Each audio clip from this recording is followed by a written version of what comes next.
এই হচ্ছে ঘটনা। আমি সে কারণে আমার ভিতরে যেন একটা ঈর্ষাত্মক মানসিকতা না আসে।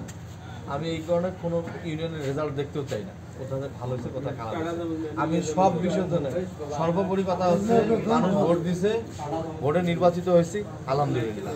আর তার থেকেও বড় কথা হচ্ছে যে এই ভোটটাতে কোনো প্রকার, আমি কন্ট্রোল রুমে আমি নিজে বসাচ্ছিলাম, আমি কোনো প্রকার এখানে ডুপ্লিকেটিং বা কোনো 2 নম্বরই বা কোনো মানে অবাঞ্ছিত কোনো কিছু হওয়ার কোনো পরিস্থিতি আমি দেখিনি। এই জন্যে এখন ঘটনা আছে, ভোটার যদি নাগেশ্বর উপজেলায় তার মানুষ যদি 4 লাখ থাকে, তা আমি একদম ওটা মানেই নিছি যে 4 লাখ মানুষ একজনও বাদ যায়নি আমার।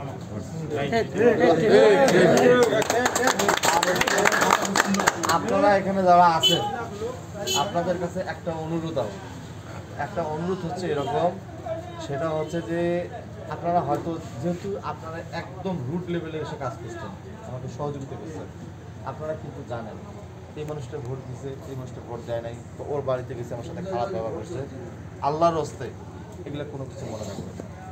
আর দ্বিতীয় কথা হচ্ছে যে আমি একজন প্রার্থী হিসেবে আমাকে আপনাদের যে কোনো কথা আমার সাথে শেয়ার করবেন, সেটা পারিবারিক হোক, যেটা শেয়ার করার মতো, পারিবারিক হোক, অন্য কোনো বিষয় হোক, যেটা আমার সাথে শেয়ার করার মতো আমার সাথে শেয়ার করবেন। তবে কিন্তু একটা অনুরোধ সবার প্রতি আমার থাকবে, আমাকে কখনোই এই জিনিসটা বলবেন না ভাই নির্বাচনের সময় এই লোকটা আপনার বিরোধিতা করছে, আমি সেই লোকটাকে দেখতে চাই না।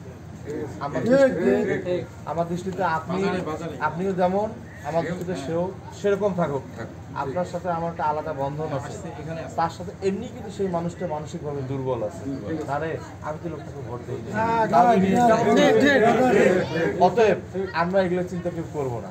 আমি বিশ্বাস করেন আল্লাহর হস্তে আপনারা কেউ আমাকে কোনোদিন এই কথাটা বলবেন না যে ভাই এই ভোট দিছে, এই ভোট দেয় নাই, বা এই সমস্যা, ওই বিরোধিতা করছে না, এটা বলবেন না।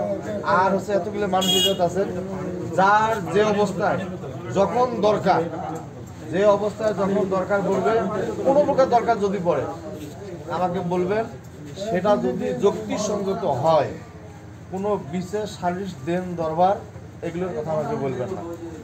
আর হচ্ছে যে কোনো প্রকার কোনো দালালি রাহাজানি, একটা জায়গাতে গিয়ে হচ্ছে যে অন্যায়ভাবে 10 টাকা ইনকাম করা, আমার ইনকামের পথ আল্লাহ দিছে, আমার ইনকামের পথ আল্লাহ দিছে, ঠিক আছে। আমি না বিকলাঙ্গ হয়ে মরার স্বাদ আমার নাই, আমি বিকলাঙ্গ হয়ে মরতে চাই না, আমার হাত পাও সব ঠিক আছে, আমি একটা বিছানার মধ্যে সজাগ হই, সেই বিষয়টা আলাদা। অভিশাপে আমি প্যারালাইজড হয়ে মরতে চাই না। আমাকে আল্লাহ যথেষ্ট, আমাকে যতটুকু দিছে আমার জন্য যথেষ্ট। আমি যাতে ডাইল ভাত খাওয়া যদি সারা জীবন এইভাবে কাটাই, আমি আমার জায়গার রাজা, আমি আমার কাছে কেউ ধারে কাছে আসতে হবে, কাজেই অনৈতিক কোনো আবদার আমার কাছে নিয়ে যাবেন না। আর দ্বিতীয় কথা হচ্ছে মোবাইল ফোনের যে ব্যাপারটা, আমি এই কয়েকদিনে যেটা উপলব্ধি করছি, বিশ্বাস করেন এই যে মুরব্বী মানুষ আছে, উনি এখন সকালবেলা ভোরবেলা উঠে ফজরের নামাজ পড়ার পরে তার কাছে মনে হয়েছে এলাকাটা ফটফটা হয়েছে, 6 টাকা ফোন দিয়ে দেন কী অবস্থা। কিন্তু আমি তো শুইলাম যা ভোর 4টার সময়, এটা তো চাচা জানে না। এখন ফোন দিয়েছে তাই দেখছে না ফটফটা হয়ে গেছে, 6:30 বাজে, আজকে বিয়ারে ছুটি আছে, দেখ একটা কল, 2বার 3বার কল দিয়েছে, ধরি না, 4বার মনে হচ্ছে না, লোকটা তো সমস্যা হইতে পারে। ফোনটা ধরছে, কাগজ নিয়ে হ্যালো আসসালামু আলাইকুম উপস্থিত করে, হ্যালো বাবা আসিস, হলো হ্যাঁ আসিস স্যার, কী খবর, না ভাবলাম অনেকদিন থেকে আওয়াজ হয় না, এখন কী অবস্থা। ওই লোকটা কি আপনি গাইড করতে পারবেন? বাজে কথা বলতে পারবেন, ধমকাইতে পারবেন, হ্যাঁ আচ্ছা কে আপনি এক সকালে বন্ধু কথা বলা যাবে, শুনিয়ে সাথে দেখা গেলো ঘুমটা ভেঙে গেলে আর ঘুম হয় না। বিষয়টা হচ্ছে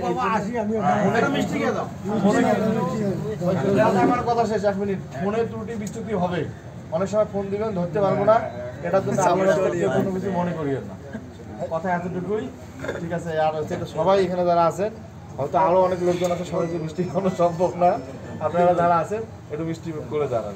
আমি একটা আমি আর কত মিষ্টি খাই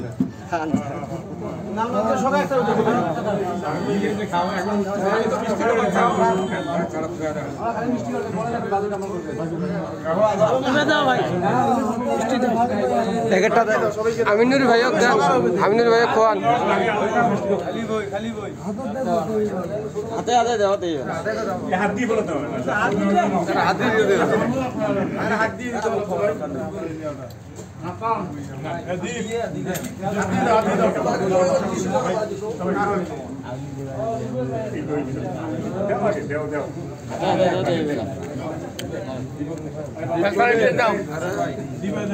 ও ডাক্তার দাও ভাই